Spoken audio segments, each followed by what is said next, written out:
தீபாவளி நெருங்கி வருவதால் கோரக்பூர் நகர கிராமங்கள் உற்சாகத்தில் மூழ்கியிருந்தன. இந்த கிராமத்துல மோகன் என்ற ஏழை மனிதன் மிகவும் சோகமாக இருந்தான். அவர் தனது 2 குழந்தைகளுடனும் மனைவி ராதாவுடனும் வசித்து வந்தார். இன்றும் கூட அவரது மனைவி ராதா அவரை கத்திக் கொண்டிருந்தார்.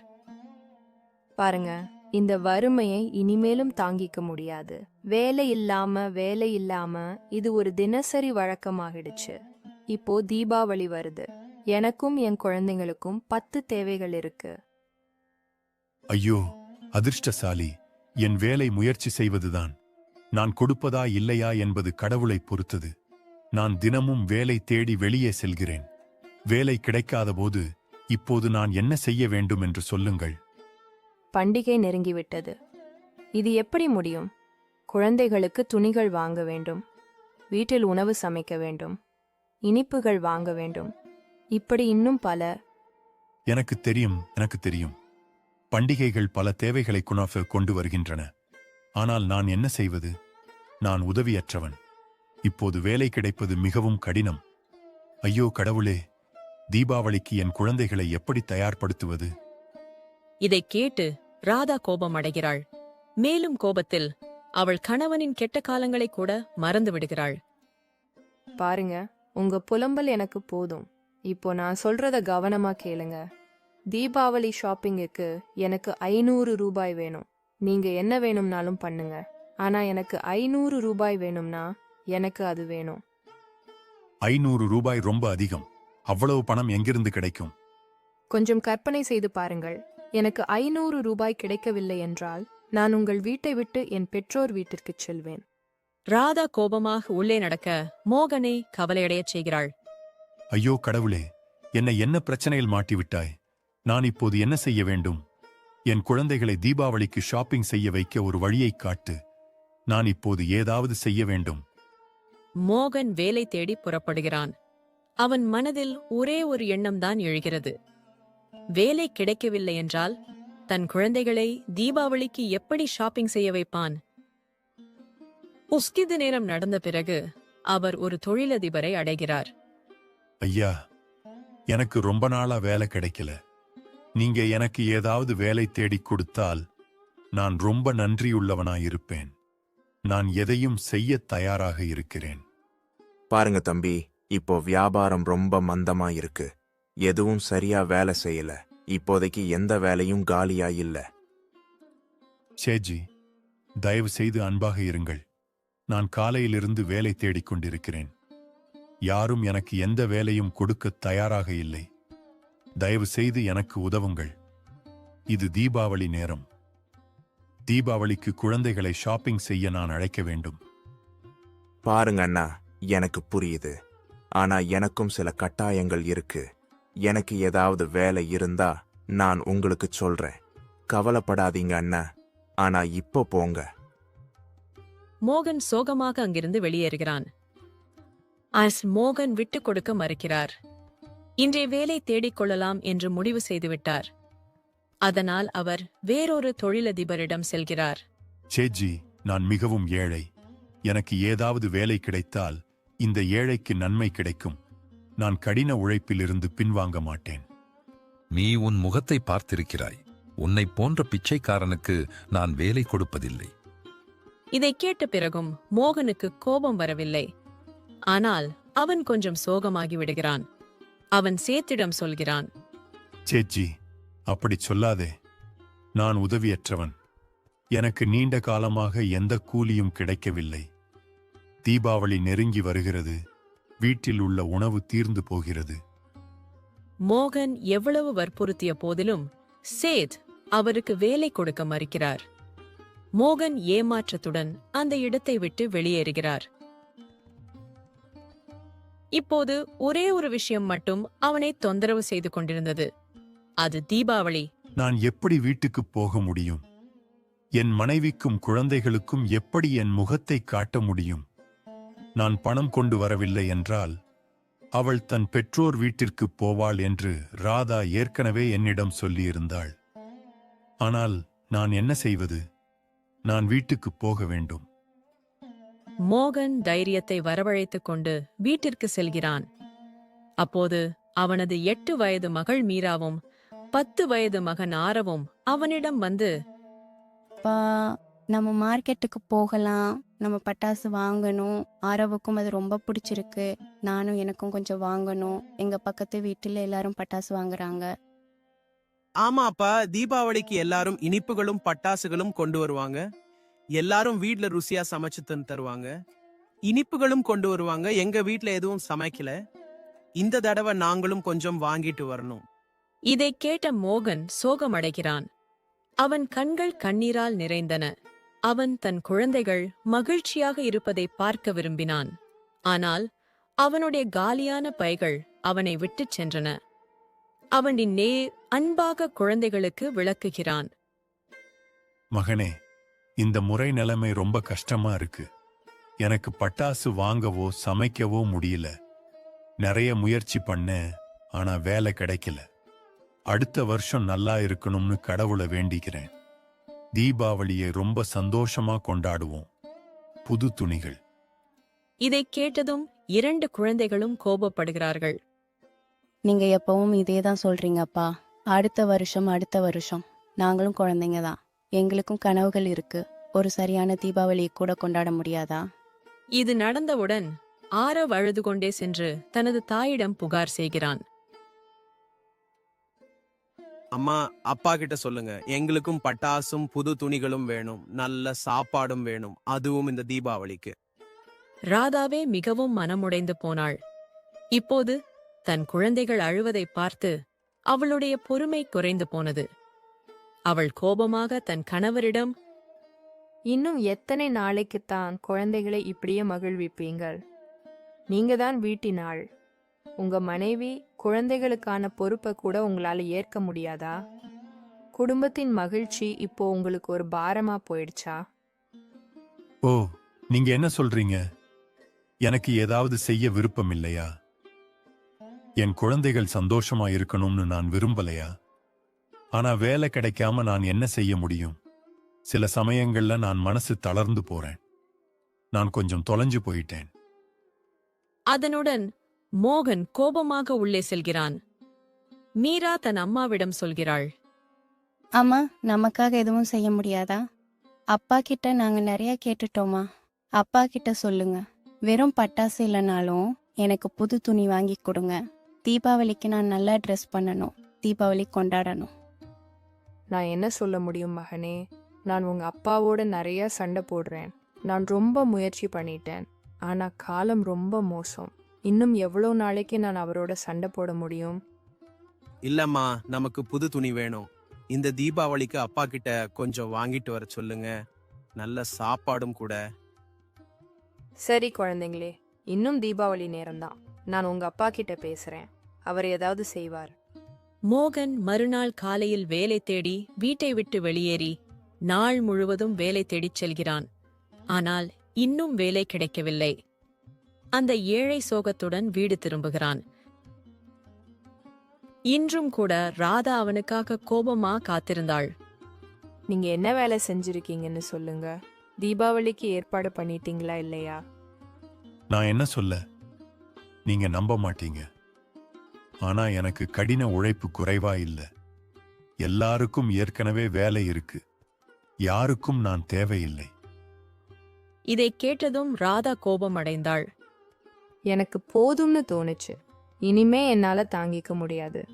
இன்னைக்கு என் பிள்ளைகளை கூட்டிட்டு என் பெற்றோர் வீட்டுக்கு போறேன். என் குடும்பத்துல என் பிள்ளைகளுக்கும் எனக்கும் துணிகள் தைச்சு தருவாங்க. நீ இங்கே தனியா இரு. விடுமுறை நாட்களில் யாராவது வீட்டை விட்டு வெளியே போறீங்களா?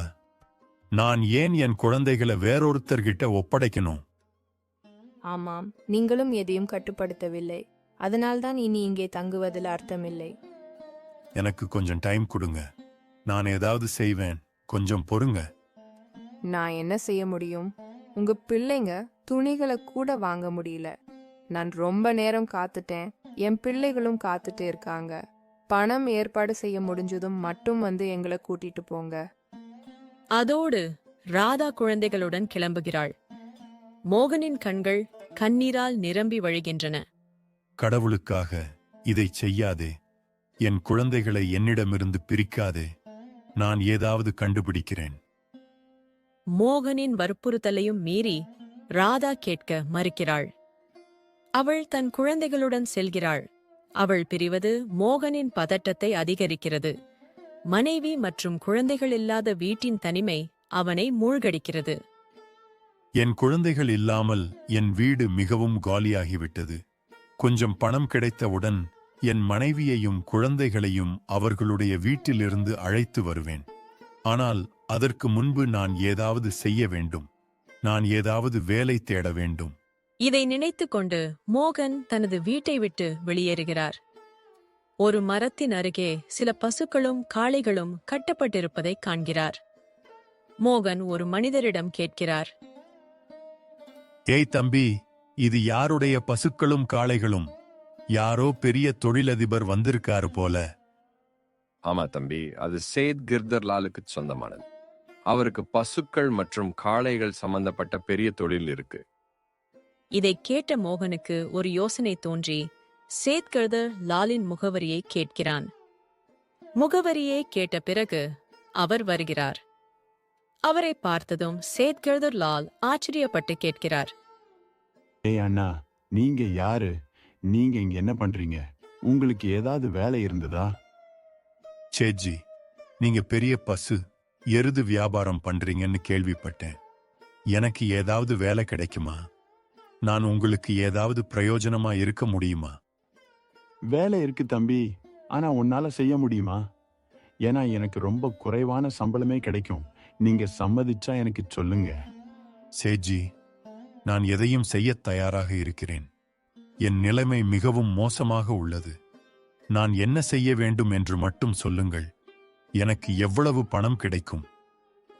பாருங்க, என்னோட பசு காளை வியாபாரம் ரொம்ப பெரியது.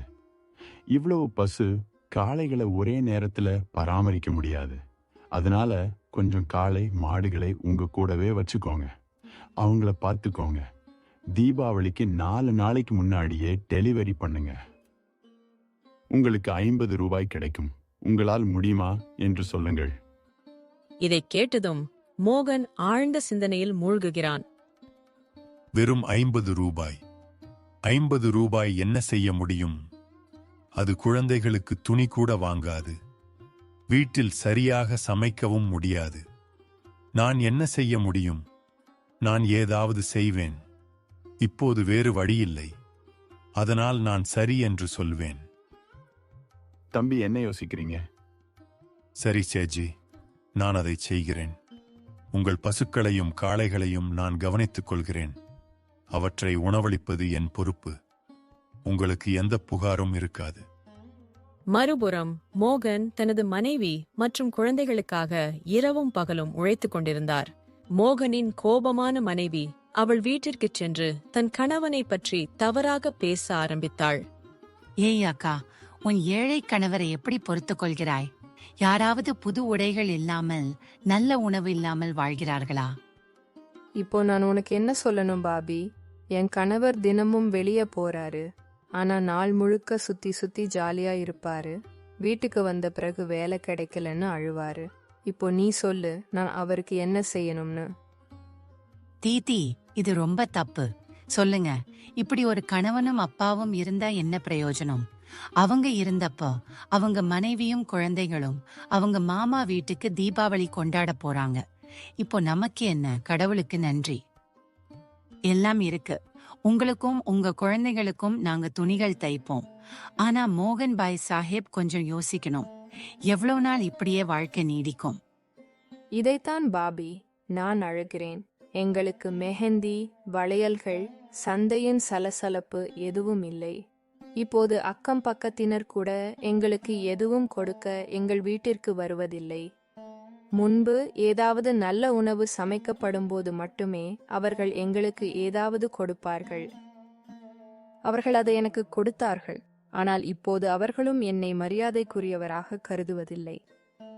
சகோதரி, உங்கள் கணவருக்காக ஏதாவது செய்யுங்கள். இல்லையெனில் அவர் ஆறுதல் தேடும் பழக்கத்தில் இருப்பார். அது உங்களை பற்றி மட்டுமே என்றால் நாங்கள் அதை பார்க்க முடியும். ஆனால் உங்களுக்கும் இப்போது குழந்தைகள் உள்ளனர். ராதா தன் கணவனைப் பற்றி தன் மைத்துனியிடம் தொடர்ந்து கிசுகிசுத்துக் கொண்டிருந்தாள். மறுபுறம் மோகனுக்கு நிம்மதியில்லை. அவர் நாள் முழுவதும் வேலை தேடி இரவு முழுவதும் பசுக்களையும் கால்நடைகளையும் கவனித்துக் கொள்வார். தீபாவளிக்கு இன்னும் 4 நாட்கள் உள்ளன. என் பாக்கெட்டில் ஒரு பைசா கூட இல்லை. ராதா முழு 500 ரூபாய் கேட்டாள். ஆனால் சேத்கிர்தர் லால் எனக்கு 50 ரூபாய் மட்டுமே தருவார். இல்லை, நான் அதை சம்பாதிக்க ஏதாவது வழி கண்டுபிடிக்க வேண்டும். என் மனைவி மற்றும் குழந்தைகள் இல்லாமல் நான் தீபாவளியை கொண்டாட முடியாது. இதை யோசித்துப் பார்க்கும்போது மோகனுக்கு ஒரு யோசனை தோன்றுகிறது.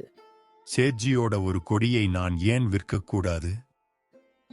கொடிகள் ரொம்ப விலை அதிகம். ஒரு கொடியை விற்றால் எனக்கு 500 ரூபாய்க்கு மேல் லாபம் கிடைக்கும். சேத்தியிடம் நிறைய பசுக்களும் காளைகளும் இருக்கு.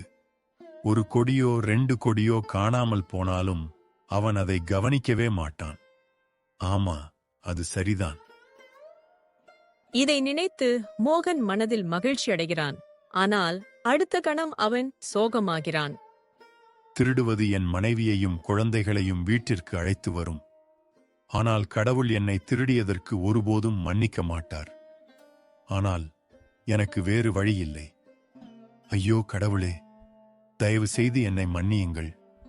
நான் இப்போது திருட வேண்டும். நான் உதவியற்றவன். இப்படி யோசித்துக் கொண்டே மோகன் மறுநாள் சந்தைக்குச் சென்று ஒரு கொடியை விற்றான். அந்த விளக்கிற்கு நல்ல விலை கிடைத்தது. மீதமுள்ள பசுக்களையும் காளைகளையும் சேத்திடம் கொடுக்கிறான். சேட்ஜி, நான் உங்க எல்லா காளைகளையும் பசுக்களையும் வெளியே கட்டி வச்சிருக்கேன்.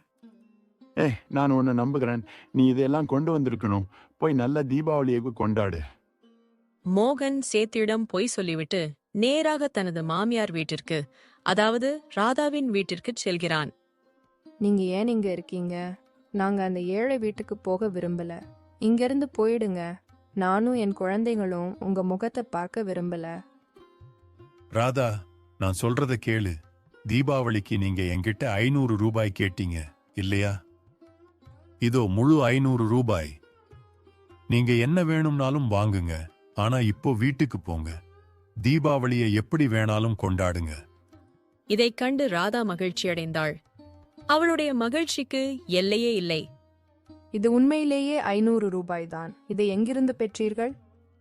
இதையெல்லாம் விட்டுட்டு தீபாவளியை நல்லா கொண்டாடுங்க. வா, நம்ம வீட்டுக்கு போகலாம். மோகன் தனது மனைவியையும் குழந்தைகளையும் வீட்டிற்கு அழைத்து வருகிறார். ஆனால் திருட்டு அவரை தொடர்ந்து பாதிக்கிறது.